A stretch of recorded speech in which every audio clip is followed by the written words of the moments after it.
Assalamualaikum, semoga Buya selalu dalam rahmat Allah SWT. Saya Fahmi dari Madiun. Baik Buya, saya mau tanya tentang khalifah, yakni masalah tahlilan. Apakah Imam Syafi'i memperbolehkan tahlilan? Karena saya pernah dengar tausiah dari golongan yang mengharamkan tahlilan. Mereka menyatakan bahwa Imam Syafi'i tidak melakukan tahlilan. Terima kasih Buya. Assalamualaikum warahmatullahi wabarakatuh. Assalamualaikum. Tahlilan itu apa sih? Tahlilan itu menghadiahkan pahala kepada orang yang meninggal dunia. Sebetulnya orang itu tidak boleh berhujjah dengan hawa nafsu. Baik, orang yang mengatakan tahlilan tidak dilakukan oleh Imam Syafi'i. Kalau memang saya ketemu dengan orang tersebut yang mengatakan tidak boleh tahlilan, siapa? Imam Syafi'i. Baik, kenapa kamu hanya menyebut Imam Syafi'i saja? Yang lain bagaimana? Misalnya, anggap saja Imam Syafi'i tidak memperkenankan menghadiahkan pahala, tapi imam yang lain bagaimana? Kan imam kita banyak.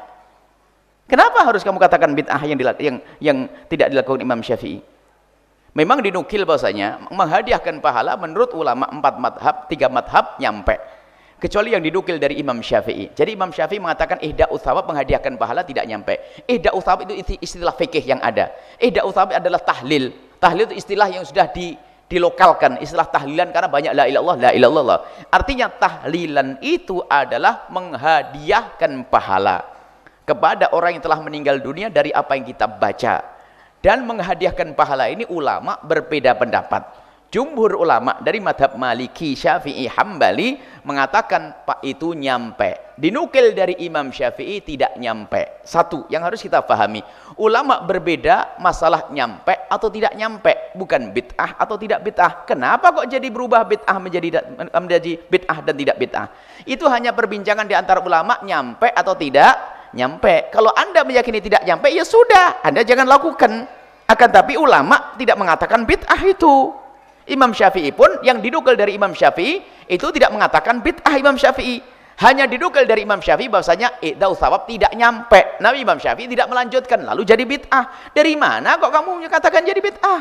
Satu. Kemudian yang bisa menjelaskan adalah murid Imam Syafi'i. Sehingga jumhur ulama Syafi'iyah mengatakan nyampe. Sehingga pada akhirnya 4 madhab bersepakat.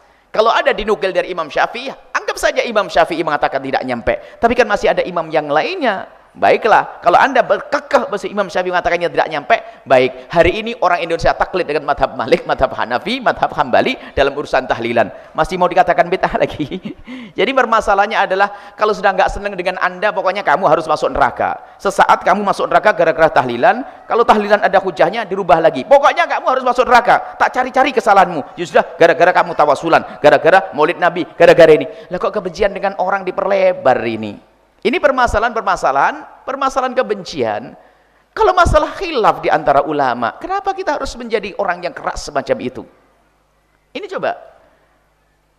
Mereka mengambil qaul ulama itu hanya karena hawa nafsu. Ini adalah sangat sederhana, ihda'us thawab. Bahkan kita bisa nukil dari imamnya, orang yang sangat mereka agungkan. Imamnya. Lihat, kalimat ini saya sampaikan di sini. Kalau seandainya ada yang menagih, saya tidak sebut namanya. Karena saya tidak pengen nyebut nama imam-imam yang seperti itu. Imamnya orang yang mengingkari tahlilan dan ihda'us thawab dengan terang-terang mengatakan nyampe dan boleh, tidak bid'ah. Ini saya ucapkan di hari ini, di majelis ini, di media ini. Kalau seandainya menuntut dari orang yang anti tahlil, mana imamnya, saya sebutkan. Kalau sudah ada yang tanya benar, saya sebutkan di media juga. Nah, ini ada imamnya mereka yang sangat diagung-agungkan. Kalau sudah dinukil dari beliau ini langsung habis semuanya. Imam Syafi'i kalah semuanya. Itu pun ternyata dalam satu kitab, bukan salah satu kitabnya, ada beberapa kitabnya. Di antara yang jelas salah satu kitabnya sangat jelas mengatakan nyampe. Menghadiahkan pahala nyampe. Dan menghadiahkan pahala itu bahasa lokal kita namanya tahlilan. Ada yang mengatakan kalau tahlil sih boleh, kalau pakai an jadi bid'ah. Ada aja an bid'ah dong. an bid'ah. Jadi enggak. Jadi ini adalah masalah diskusi ilmiah. Ketahuilah wahai ahli iman, jaga lesanmu, jaga hatimu. Jangan mudah kita mengatakan orang lain bid'ah dan sesat. Menuduh orang berzina dosa gede. Menuduh orang mencuri dosa gede. Menuduh orang melakukan bid'ah juga dosa gede. Apalagi mereka punya hujah-hujah yang jelas. Kita perlu menjalin keindahan. Dan memang kadang begini loh anehnya. Di saat kami menjelaskan tentang tawasul ada hujahnya, Maulid Nabi ada hujahnya, tahlilan itu tetap ada hujahnya. Tak taunya ada orang ngomong, itu Buya Yahya suka sering ngangkat khilafiyah. Oh, apa ndak ketuker ngomongnya itu? Justru saya ingin menjelaskan permasalahan ini agar orang tidak khilaf di dalam hal ini. Saya mengangkat bukan saya mencaci yang lainnya. Kalau Anda tidak mau tawasulan, tidak mau melid Nabi, tidak mau tahlilan, ya silahkan Anda, mungkin Anda punya hujah. Saya tidak mengatakan Anda ahli neraka kok. Saya hanya menjaga umat yang sudah punya kebiasaan bertahun-tahun, berabad-abad ini. Jangan sampai diadu domba dengan kalimat-kalimat bid'ah sesat masuk neraka. Coba, apakah saya mengangkat masalah ini lalu mempermasalahkan? Bukan, justru saya ingin menjelaskan. Cuman fitnah selamanya akan ahli fitnah, kerjaannya tetap menfitnah dimanapun berada. Katanya ini selalu ngangkat khilafiyah.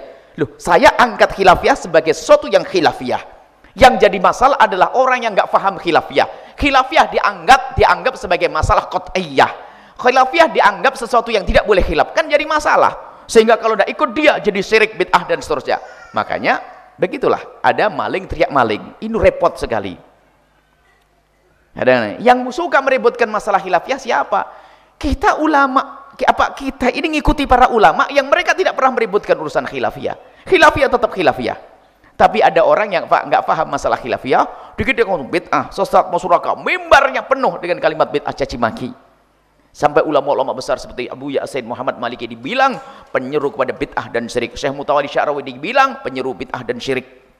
Orang-orang besar, Habib Umar bin Hafid dibilang penyeru bid'ah dan syirik. Bagaimana ulama besar? Ini lagi kalimat, kalau Anda pengen data siapa yang mengucapkan, yang mengatakan Dr. Buti dikatakan penyeru pada kafiran dan kesyirikan serta bid'ah. Lah ini muncul dari orang-orang itu dan saya kumpulkan datanya. Kalau nanti dibutuhkan, saya keluarkan ini. Ini loh ungkapan ulama-ulamamu yang mencaci maki ulama-ulama lain hanya karena masalah urusan khilafiyah. Berarti kamu yang tidak paham masalah khilafiyah. Saya ada datanya.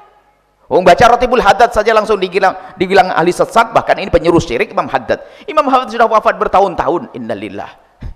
Dan bukunya indah kalau Anda baca kitabnya Imam Haddad rahimahullah taala. Indah kitabnya, penuh dengan syariah, nggak ada penyelewengan. Bahkan Imam Haddad mewanti-wanti agar tidak membaca kitab-kitab yang tasawuf, akan tapi yang berat-berat, takut kita salah faham. Imam Haddad rahimahullah. Cuman fatwanya jelas, fatwa fulan bin fulan, bahwasanya Ratibul Haddad adalah banyak bid'ahnya di dalamnya, tidak perlu dibaca, itu kebiasaan sufi dan sebagainya. Saya kumpulkan ini semuanya. Kadang-kadang ngenes kayak ngeliat itu. Saya kumpulkan bukan untuk menyimpan dendam, akan tapi ini akan kami hadirkan suatu ketika jika dibutuhkan. Karena apa? Banyak orang tertipu, mengagungkan dia, tidak tahu ulama kita dihinakan, ulama kita dicaci maki, ulama kita diolok. Innalillah. Ini adalah permasalahan umat. Kita perlu satu. Umat ini perlu disatukan. Lah, kalau ada menyeru kepada persatuan umat Islam, itu yang perlu dipangkas adalah tidak cukup kita menyeru bersatu. Akan tapi yang perlu kita perhatikan adalah benalu. Siapa yang gampang menganggap umat Islam tidak Islam lagi? Itu loh.